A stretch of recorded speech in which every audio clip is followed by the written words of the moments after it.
and then myself, especially Taka-san, together. And then because in the OECD experience, I understand that actually each country has its own database at the national level. And then the authority send this link to OECD so that OECD Secretariat can compile the data into the OECD database. So this is some sort of assumption given that each national country has its own database. However, for FAO, it's a different story actually, because we consider this point that this assumption is sometimes too challenging for some countries.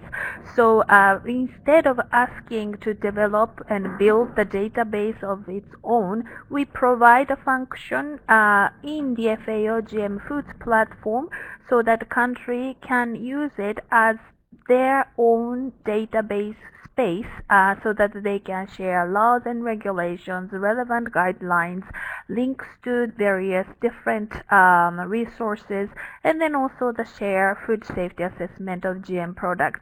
And I am pretty sure that it's the same for BCH too. BCH has more, how do I say, mandate, because the CBD Secretariat is under the UNEP, the United Nations Environment Program. So basically the mandate is more on the environment sector. So I think that the synergy can be made between BCH and an FAO in this case.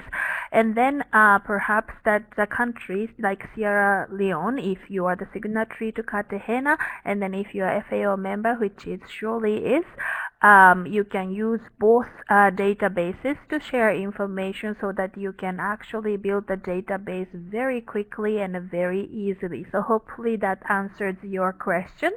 And then I see lots of comments now that putting together, so I'm very happy. But then before that, I would like to introduce this discussion. Discussed about the global level collaboration, meaning that OECD, CBD, FAO work together, which we are really doing, and we are really trying to strengthen our collaboration together. And then we talked about this national level collaboration, as Anita nicely put together. But then now that I would really like to understand about collaboration among countries. So is it happening? And then do you think our database networks, our database community could help strengthening this collaboration among countries? So I will probably ask the presenters and active participants to voice their insights and then their feedback. But then also I would really like to understand other participants' opinions and insights too. So if you have any experience working together with somebody from other countries than your own, please start typing in the chat box so that I would understand what you're experiencing. So now that I would like to start with Alexei. So Alexei, then Anita and Ayako and Dean I will go, and then Namapon probably. So Alexei, do you have any experience in working together with other countries? Yes, especially that we have similar languages in the region, so we try to cooperate. Of course, we don't have enough funds to do it by ourselves, so we need help from FAO, from UNEP, and because we are in that region from European Union. But it proved to be very useful because we share the same problems, and it's very helpful to see how in some countries that problems are solved. So you have, for example, one problem solved in one country and the other in the other country. So that exchange, or regional exchange of experiences, is very important, and we need some place to do it, because really it's hard for countries in my region because of financial situation to organize it within our budget. So we need assistance from international aid. Thank you, Alexei. So that is a very good point. And then Okay, the same question to Amparo, but then Amparo, if you can, you please type your answer. So your question to you is that do you have any experience? I think the microphone may not work, Amparo. So if you can, typing might be better for the participants to understand your point better. Okay, so my question for you is that do you have any experience collaborating with other countries? Then what is your experience, and then also the insights of the usefulness of the network of the database, please. And meanwhile, I Amparo be able to speak. Amparo? I don't. Oh yes. Yeah. Can you hear me? Hello. Yes, I can. Yes.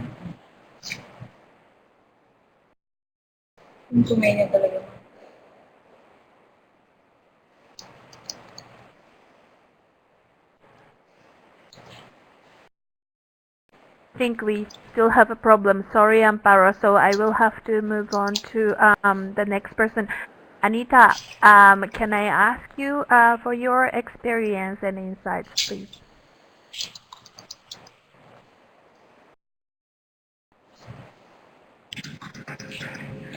Hi. In terms of our experience in collaboration with other countries related to the database, so far we have not had any collaboration. However, probably Manuela is a better person to comment about this, but you see at the regional level, we do have a regional BCH meeting that happens like I think every 2 to 3 years, whereby the BCH focal persons or the people who are somehow doing something to do with the BCH will come together and they will have a meeting. And it's really useful to meet other BCH related people. I believe some of the participants who attended the most recent one in China are also participants for this webinar. So in my experience, I felt that it was really useful to meet other people. And you know, this is actually the starting point whereby you can build collaboration between countries. Experience-wise, you have not had any, but it looks quite promising if you can actually have, you know, meet up with people from different countries who are actually working on the various databases. So perhaps, you know, next time maybe people who are involved with the FAO database and the BCH database might want to come together and work on something, you know, that would be a possibility. However, at the national level, just I want to talk about collaboration at our national level between various agencies. The Department of Biosafety is in charge of the decisions related to GMOs, but the person who monitors and implements for food safety is actually under the Ministry of Health, the Food Safety and Quality Division. So we really have a really good working relationship with them because Codex is under the Ministry of Health, whereby we are the ones who are regulating GMOs. So actually they refer to us to our decisions when they are regulating the food. So it's also important at the national level to establish this kind of collaboration between the various agencies. That's about it for now. Thank you so much, Anita. That is a very good insight. Manuela, would you like to add a few words to what Anita said?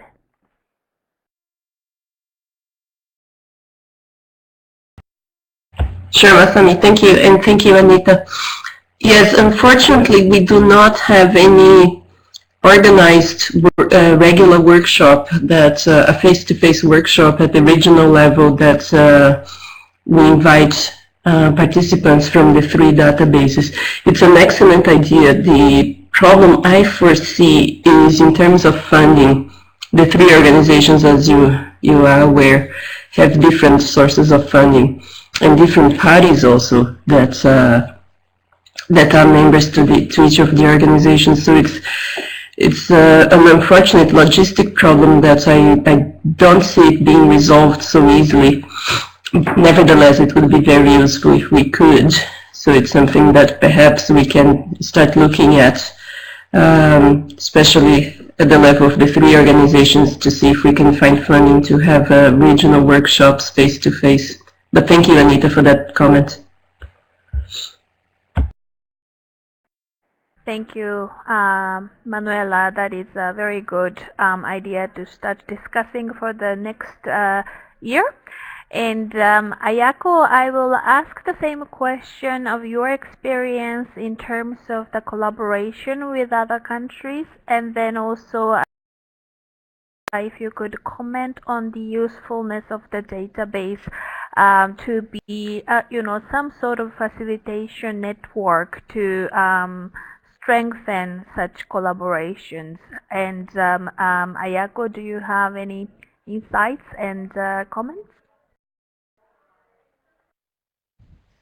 I don't know it answers to your question, but a few years ago in Japan, an unauthorized or illegal GM papayas are found out, and we posted the details of information about the GM papaya on the BCH website. Some other parties have asked about the GM papaya, and I and my colleagues introduced the site. I think it is a way of use of the data on the BCH. Thank you so much, Ayako. Now that I see comments from Amparo, thank you so much, Amparo, for typing. So she's writing that she has a collaboration with other countries, but not through the internet, but then face-to-face, I assume, and with Asia. And then the Philippine regulators do meet it's a regional regulators do meet face-to-face with Vietnam and Indonesia. So that is really wonderful.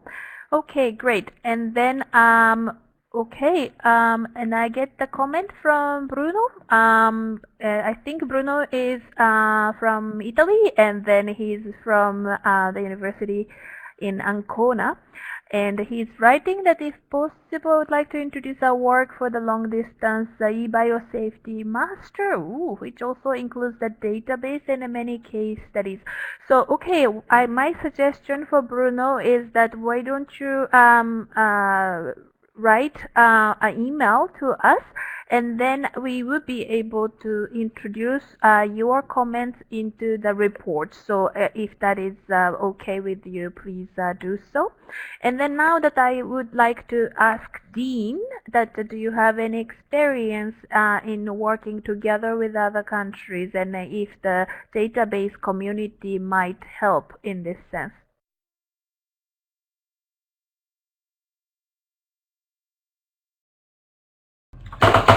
Okay, sorry. Again, like I said, I'm not directly involved with the government departments. I work for Agricultural Research Council.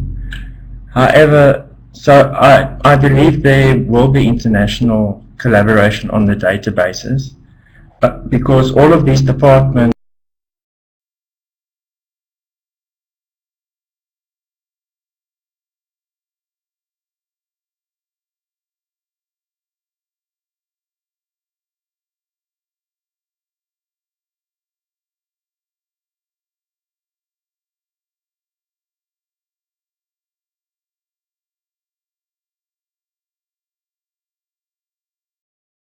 Okay, I think we lost Dean. I'm sorry about that. So I think that I moved I would ask Namaporn if she could answer the same question that has Thailand worked together with other countries, and then do you think that the database could be a good, useful source for collaboration of such?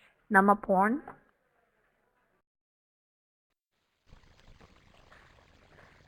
Thank you, Masumi.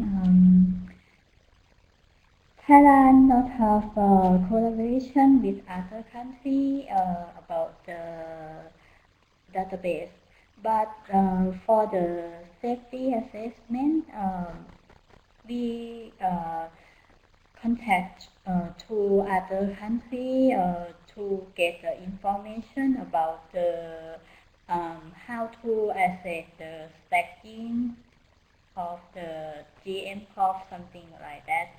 So I don't have a comment on this question. Sorry.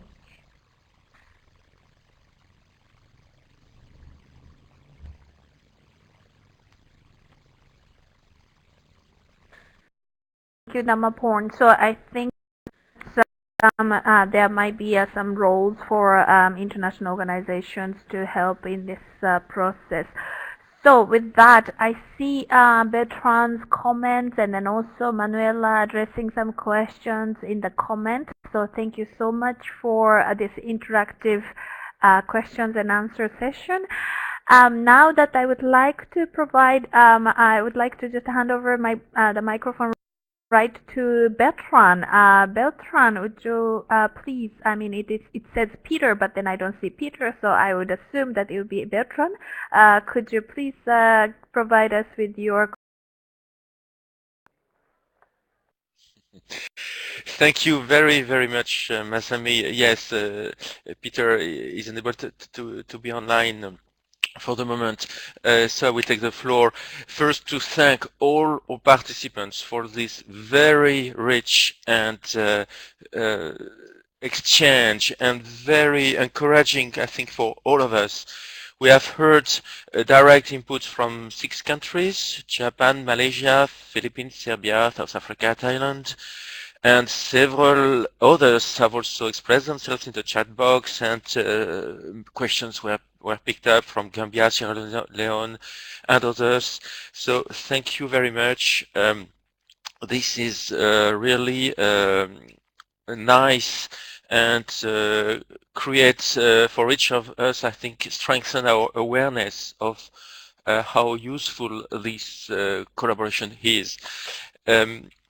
I think we have all understood through the presentations and through the comments that each database has the 3 databases on which we have based the today's webinar have its own specificities, and as this webinar was focused on the use of the data and what to take in them, it was made clear by several countries that it is important to have all of them. Some countries have their direct entries in the FAO one or the BCH one or the OECD one. However, many of you have said that it was good to have these various sources to be able to cross-check information and to add useful tools to help you in not only in risk assessment, not only to know where approvals are for the genetically modified products that you are studying or assessing, but also probably to build your risk assessment and also your risk management. So that was said also by several of them, going beyond the only content on what is the product, where it is approved, and how it is described, but also to all the other documents to which it can link, the very detailed documents that you can find on the most complete database, the CBD one, or as well as the examples provided on the FAO one, on also very, very detailed reports and information that are delivered by countries on these databases available for all. So this is interesting. This is really it shows how the information, the use of the data should be. There is a need for having quick information and quick summary, but also connect to details, connect to the good person, the good source, the good database, which has all these details. This is very, very encouraging, I think, for all of us. We have heard, and some of you have highlighted, the need for better collaboration and to link information. And this is something on which we should probably develop efforts as international organizations, but it's also something that countries themselves will proactively promote in their own, at their own level, and also by the feedback and the collaboration they can develop through the different international organizations. I think that we have also heard several times how communication on the national level is so important, and the role of the focal points or persons in charge, and how it is important for coordinating and for finding common grounds in order to speak of the same voice in one country. And this is something that countries, and we have heard several various levels of organization in this respect and various levels of involvement, but I know that this type of exercise that we are doing today is really can really increase our awareness and our wish to improve our systems at national level, at regional level. This came back also several times, what can be done in the region, and also at international level. And I think that all of us can contribute to that. I think that, as I said at the beginning, the information exchange during these 2 hours were very consequent, very rich, a lot of very relevant suggestions. We will have to digest this, CBD, FAO, and OECD, and we will have to see what kind of action we could initiate from there, what should be improved, what should be created possibly in the future, what kind of ideas we could prioritize for the next actions, possibly next webinars next year, for instance. And a report will be prepared and will be published in due course and made available to all speakers. So I think, Masami, that's the main elements that I wanted to underline. Thank you very much. Thank you so much. Thank you so much, Bertrand. So it's a perfect closing, and that we will definitely follow up on all the ideas presented during the webinar, and then hopefully that the participants found this webinar useful. And then we do need your request and then also your feedback to actually continue this effort on holding the webinar. So if you would find this is useful, dear participants, please write to us, leave the comments in the chat box to have the 4th webinar if you would like, because this is something that we need your voice to keep doing it. So, okay, so thank you so much, Bertrand, and then thank you, Manuela, thank you, Taka-san. So I will close this webinar, and then I will share with you the reports, and then also if the recording was successful, it will be available, but if not, we will share with you anyway the report and presentations. So thank you everybody for joining the webinar. So until the next one, please have a great holiday season, and then we will see you